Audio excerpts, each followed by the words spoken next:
Friends, welcome to my YouTube channel. Today we are going to see terminology in accounting. Let's start with the video. I have been categorized some of the basic terminology and important one in accounting. We will go one by one. For starting a business, we need capital, right? So without capital, we cannot start the business.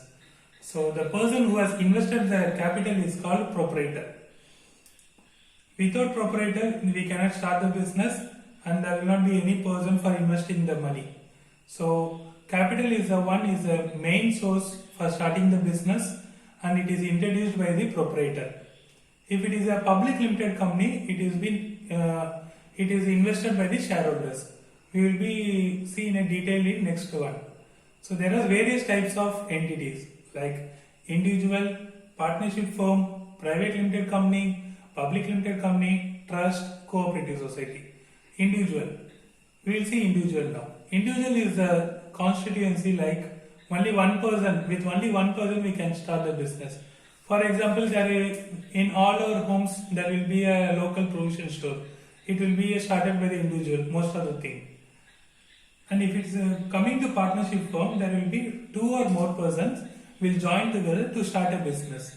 So that is called partnership firm. Private limited company. Private limited company is the one where the 51% of the shares is held by the person known within the circles, say relatives or friends. But 49% shares only will be given in the public. And if you coming to the public limited company, here it's like 51% of the shares is held by the outsiders, say Tata Consultancy Services, Accenture, HCL, all those things is majority of the shares of 51% is held by the public. And there is a trust and cooperative society, so it's run by the NGOs. So we have seen that capital has been introduced by the proprietor, the fund has been came for starting the business. So we have started individual, a partnership, or private limited, whatever it is. For our example, we will take Naresh and Co. Naresh has started a textile business. So I have started as an individual as a textile business. I invested a capital of 10 lakh rupee. So what I will do first, I have got a 10 lakh rupee and invested as a capital. So with the 10 lakh rupee, what I will do, I will start investing in the business. I have been purchased a machinery for creating the clothes. So there is a transaction as party is involved. For example, I need to purchase a raw material and I will be processing in my factory. Then I will be finished goods will be the clothes. Say shirts or pants, chudidar material, chudidars, saris, like kind of thing. So transaction is a means an event which involves between two or more parties. In my case, I started a textile business.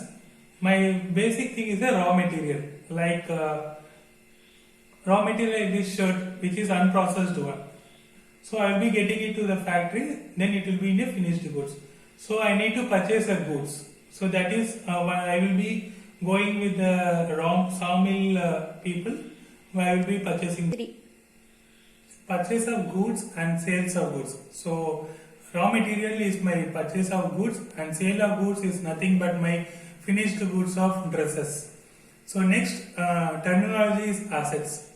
Say I already mentioned I have invested a capital of 10 lakh rupee. So with the 10 lakh rupee I have invested a money in machinery, building and vehicles for transporting the dresses. So those things will come under the fixed asset. Fixed asset is the one which the life of the asset will come more than 1 year. And if it's for going to current assets, the life of the asset will be or the tenure of the asset will be less than a year. For example, I will be investing a short-term investment of 1 lakh rupee in the fixed deposit or stock, all those kind of things. So the bifurcation of current and fixed asset is a period of 1 year. Less than 1 year means current asset, more than 1 year is fixed asset. We will go to the next slide now. Liabilities. We have seen asset, right? So now we will be seeing a liabilities. Liabilities is nothing but a debt by the company which need to be repaid.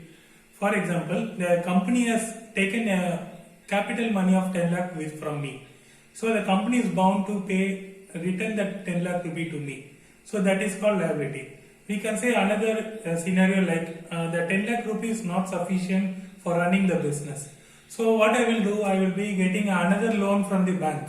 So that will be the long-term liability. So if I going for a IPO public limited company, so I need more money, right? So I will be getting more funds by raising a debentures, like a long-term debentures, short-term debentures. So many things are there. So liabilities can be done into two ways. One is short-term liabilities and long-term liabilities. So once I have been done, we have been covered the balance sheet item of asset and liability.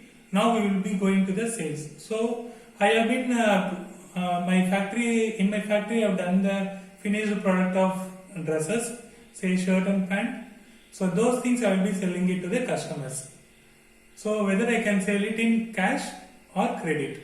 Cash sales means cash and carry kind of thing. You will be giving the cash immediately, I will be delivering the goods. So that is called cash sales. If it's coming to credit sales, the customer will take the goods and he will pay the money after 30 days or 45 days credit. So those kind of sales is called credit sales. So we have done the sales, right? So without incurring the expenditure, we cannot do the sales. So expenditure is kind of two kinds in nature. One is capital expenditure, one is revenue expenditure. So here also the bifurcation based on the useful life of the expenditure. If it's coming more than 1 year, it will be coming under capital expenditure. Say example, investment in vehicles, investment in buildings, investment in properties, like kind of thing. So the life of the asset will come more than 1 year. Revenue expenditure is nothing but the benefit of the expenditure is exhausted within a year. For example, payment of salaries to the employees, electricity payment, rent, printing and stationery. So all those things kind of expenditure will come under revenue expenditure. That is, benefit of the expenditure exhausted within a year. So then we'll go to the next terminology called drawings. Drawings means nothing but it's the person. We will see the definition of drawings means that withdrawal of money or goods by the owner from the business for personal use is known as drawings. Say for example, I have a textile business, right? For example, I want to give some of the dresses. So I will be taking the dresses from the business. So for personal use. So those things which means called drawings.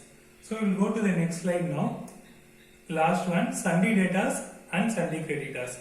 As already we seen before, sales has been made but enterprise are yet to collect cash. This is called credit sales which have been seen in the previous slide. So, for example, Mr. X, I have been sold 10 shirt pants for 100 rupees. So, but I am yet to collect the cash. So, that Mr. X is called as sundry debtors for me. In the closing day of the books, it is shown as a asset side under current asset because Mr. X will be repaying within 1 year time. So this is called sundry debtors. Next we will be going to the sundry creditors. Sundry creditor, for example, I have been since I am a textile owner, so I will be purchasing a raw material, right, for doing a finished goods. So those things I will be making a purchases, but I have not yet made any cash payment for them. So it means that I have bought the goods, but I have not paid any rupee to the seller. So that is called sundry creditors. In balance sheet, in the closing day of books, in balance sheet, I will be showing in liability side under current liabilities.